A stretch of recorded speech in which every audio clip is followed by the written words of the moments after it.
শীতের সকালের হালকা রোদ্রে বসে পিঠে পুলি বানানো এ যেন আলাদা এক অনুভূতি। তার উপর মেয়েদের আবদার তো ছিলই। আসসালামু আলাইকুম। আজ আমি আপনাদের দুধ পুলি তার সাথে সিদ্ধ পুলি মানে ভাপা পুলির রেসিপি বানিয়ে দেখাবো। আজকের দুটো রেসিপি বাঙালির কাছে খুবই জনপ্রিয়। অবশ্যই ভিডিওটি শুরু থেকে শেষ পর্যন্ত দেখতে থাকুন। ভিডিওর মধ্যে ছোটখাটো অনেক গুরুত্বপূর্ণ টিপস রয়েছে, যার জন্য খুব সহজেই আপনারা পারফেক্ট পিঠে পুলি বানাতে পারবেন। চলুন তবে রেসিপিটি শুরু করা যাক।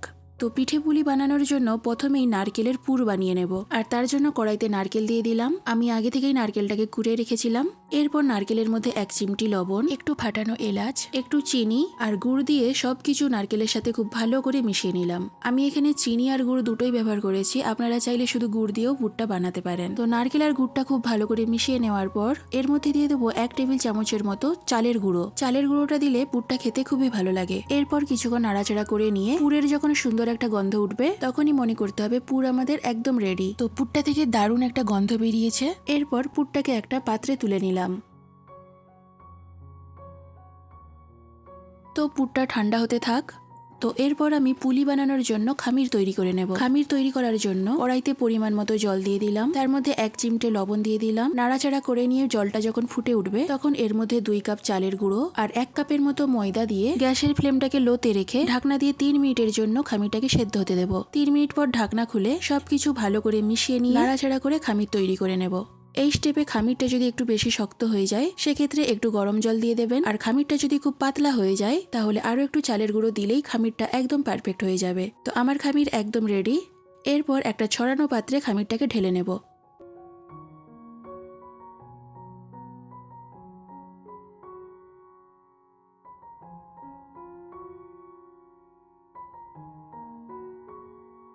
খামিরটা আমার একদম পারফেক্ট হয়েছে। আর খামিরটা এখন খুবই গরম, আর এই গরম অবস্থাতেই খামিরটাকে ভালো করে মেখে নিতে হবে।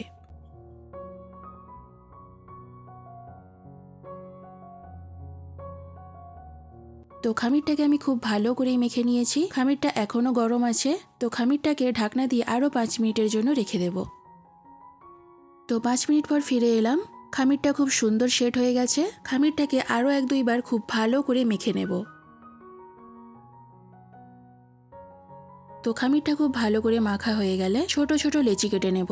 দুধ পুলির পুলিগুলো একটু ছোট সাইজের দেখতে বেশি ভালো লাগে, আর আমিও দুধ পুলির জন্য পুলিগুলো একটু ছোট সাইজের বানাবো, তাই লেচিগুলো একটু ছোট ছোট করেই কেটে নেব। এরপর লেচিগুলোকে গোল করে তারপর চ্যাপটা করে আঙুলের সাহায্যে ছোট্ট একটা বাটির মতো করে বানিয়ে নেব। এখানে একটু জল রেখেছি। আঙুলটাকে মাঝে মাঝে এই জলের মধ্যে ভিজিয়ে নিচ্ছি, কারণ আঙুলে একটু জল লাগিয়ে নিলে খামিরটা তবে আর আঙুলের মধ্যে লেগে যাবে না। এরপর ছোট বাটিটার মধ্যে আগে থেকে তৈরি করে রাখা নারকেলের পুরটা দিয়ে তারপর চেপে চেপে পুলিটার মুখটাকে খুব ভালো করে বন্ধ করে দেব।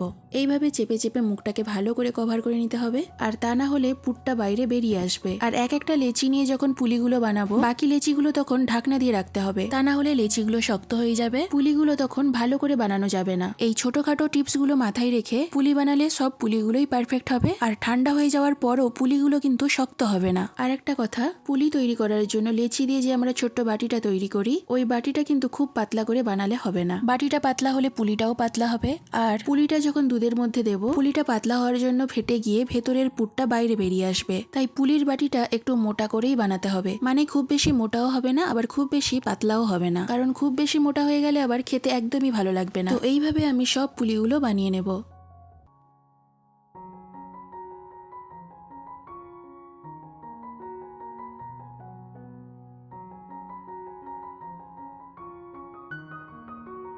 তো দেখুন আমার সব পুলিগুলো বানানো হয়ে গেছে।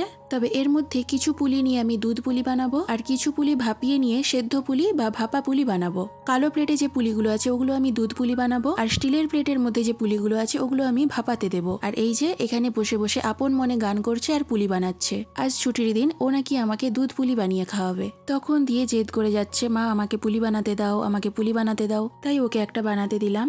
এই যে অনেক চেষ্টার পর এত সুন্দর একটা পিঠে বানিয়েছে। যাই হোক, বাচ্চা মানুষ যাই বানিয়েছে ওটাই ভালো। ও আবার বলে দিয়েছে, মা এটা কিন্তু ফেলবে না, এটা আমাকেই দেবে। আর আমার বড় মেয়ে এই দুটো পিঠে বানিয়েছে, তবে আমার বড় মেয়ে কিন্তু চেষ্টা করে ভালো পিঠেই বানিয়েছে। আসলে কথায় আছে না, মায়ের প্রতিচ্ছবি মেয়ের কাছে। আমি ঠিক ছোটবেলায় এরকমই ছিলাম। আমার মা যখন পিঠে বানাতো আমিও তখন পিঠে বানানোর জন্য এরকমই জেদ করতাম। তো এরপর পুলিগুলো সেদ্ধ করে নেওয়ার পালা। তো এর মধ্যে কিছু পুলি নিয়ে আমি দুধ পুলি বানিয়ে নেব। এর জন্য কড়াইতে 1 কেজির মতো দুধ নিয়ে নিলাম। তো দুধটা এবার ফুটিয়ে ফুটিয়ে একটু ঘন করে নেব। দুধের মধ্যে দিয়ে দিলাম 1 চামচের মতো নারকেল। নারকেলটা দিলে দুধটা খেতে খুবই ভালো লাগবে। আর দিয়ে দিলাম 2টো ফাটানো এলাচ। নাড়াচাড়া করে সবকিছু খুব ভালো করে মিশিয়ে নেব। দুধটা ফুটিয়ে ফুটিয়ে যত ঘন করা হবে দুধ পুলির দুধটা খেতে ততটাই ভালো লাগবে। তো দুধটা আমার অনেকটাই ঘন হয়ে এসেছে। এরপর এর মধ্যে দিয়ে দেবো চিনি। এর মধ্যে আমি চিনি আর গুড় দুটোই দেবো। আপনারা চাইলে শুধু গুড় দিয়ে বা শুধু চিনি দিয়েই বানাতে পারেন। তো একটা বাটিতে একটু দুধ আমি তুলে নেব। এটা আমি কি কাজে লাগাবো সেটা পরে বলছি। তো এরপর এর মধ্যে তৈরি করে রাখা পুলিগুলো দিয়ে দেব। তো কালো প্লেটের সব পুলিগুলো এর মধ্যে আমি দিয়ে দেব।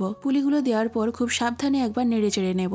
তো যেই দুধটা তুলে রেখেছিলাম ওই দুধের মধ্যে একটু গুড় দিয়ে দিলাম। আসলে একটু চেক করার জন্যই আমি দুধটা তুলে রেখেছিলাম। অনেক সময় হয় কি গুড় দুধের মধ্যে দেওয়ার পরই দুধটা কেটে যায়, তখন অনেকটা দুধ নষ্ট হয়ে যায়। তাই আগেই একটু দুধ তুলে নিয়ে গুড়টা দিয়ে চেক করে নিলাম দুধটা কেটে যাবে নাকি। তবে এখানে দুধটা কাটেনি, আমি নিশ্চিন্তে গুড়টা দুধ পুলির মধ্যে ঢালতে পারি। এরপর এই দুধের মধ্যেই 1 চামচের মতো চালের গুঁড়ো দিয়ে খুব ভালো করে মিশিয়ে নেব। তো পুলিগুলো মোটামুটি আমার সেদ্ধ হয়ে গেছে। এরপর গ্যাসটাকে একদম অফ করে দেব। গ্যাসটা অফ করেই গুড়টা দুধের উপরে ঢেলে দেব। যদিও আমি আগেই চেক করে নিয়েছি গুড় দেওয়ার পর দুধটা কাটার কোনো সম্ভাবনা নেই, তবুও রিস্ক নিলাম না। এভাবেই গ্যাস বন্ধ করেই গুড়টা ঢেলে দিলাম। এভাবে গ্যাস অফ করে গুড় দিলে আগে থেকে চেক করার কোনো প্রয়োজনই নেই, দুধ মোটামুটি কাটবে না। তো সাবধানে নাড়াচাড়া করে দুধের মধ্যে গুড়টাকে খুব ভালো করে মিশিয়ে নেব। গুড়টা ভালো করে মিশে গেলে গ্যাসটাকে আবারও অন করে দেব। এর মধ্যে একটু লবণ দিয়ে দিলাম। এরপর দুধের সাথে যে চালের গুঁড়োটা মিশিয়ে রেখেছিলাম সেটা দিয়ে দেব। আসলে একটু চালের গুঁড়ো মিশিয়ে নিলে দুধটা একটু ঘন ঘনও হয়ে যাবে, খেতেও খুবই ভালো লাগবে। যে কোনো পিঠে পুলির যদি সবটাই জুড়ে চাল গুঁড়োর গন্ধ পাওয়া যায় তখন পিঠেটা খেতে যেন পারফেক্ট লাগে। দুধ মেশানো চাল গুঁড়োটা দেওয়ার পর কিন্তু খুবই সাবধানে হালকা করে অনবরত নাড়তে থাকতে হবে। আর তা না হলে যেহেতু চাল গুঁড়ো দেওয়া আছে তাই দুধটা তলায় লেগে যেতে পারে। আবার কেউ যদি মনে করেন এক্সট্রা যে চালের গুঁড়োটা দেওয়া হলো ওটা দেবেন না, সেক্ষেত্রে তারা পাউডার দুধ ব্যবহার করে দুধটাকে ঘন করে নিতে পারেন। তো দেখুন ফুটতে ফুটতে দুধটা কতটা ঘন হয়ে এসেছে। তো দুধ পুলি আমাদের একদম রেডি। দুধ পুলিটা বানাতে আমার মোট 15 মিনিট সময় লেগেছে। এরপর এটাকে নামিয়ে ঢাকনা দিয়ে ঠান্ডা হতে দেব। এদিকে স্টিলের প্লেটে যে পিঠেগুলো ছিল ওই পিঠেগুলো ভাপিয়ে নেব। মোটামুটি 2-3 মিনিট ভাপালেই এগুলো হয়ে যায়। তো আমি 3 মিনিট ধরে ভাপিয়ে নিয়েছি। এগুলো আমার হয়ে গেছে, এবার নামিয়ে নেব। পিঠেগুলোকে একটা পাত্রে তুলে নেব। এই সেদ্ধ পিঠেগুলোকে আমি গুড় দিয়ে পরিবেশন করব। যতই যাই হোক এই পিঠের খাওয়ার মজাটাই আলাদা। ছোটবেলায় পিঠে পুলি বলতে একমাত্র এটাকেই জানতাম। তো পিঠেটা খেতে নরম তুলতুলে খুবই ভালো হয়েছে। এরপর দুধ পুলিটা দেখে নেব। দুধ পুলির কালারটা দেখুন কত লোভনীয় হয়েছে। তো দুধ পুলিটা একটা পাত্রে পরিবেশন করার জন্য তুলে নেব। অনেকেই আবার এই দুধ পুলি ঠান্ডা খেতে পছন্দ করেন, অনেকেই আবার গরম গরম দুধ পুলি খেতে ভালোবাসেন। আসলে যার যেমন ইচ্ছে। তবে ঠান্ডা গরম যাই হোক না কেন দুধ পুলিটা দেখলেই যেন জিভে জল চলে আসে। তো আমার ছোট মেয়ে অনেকক্ষণ ধরেই জেদ করছিল ও একটা দুধ পুলি খাবে বলে।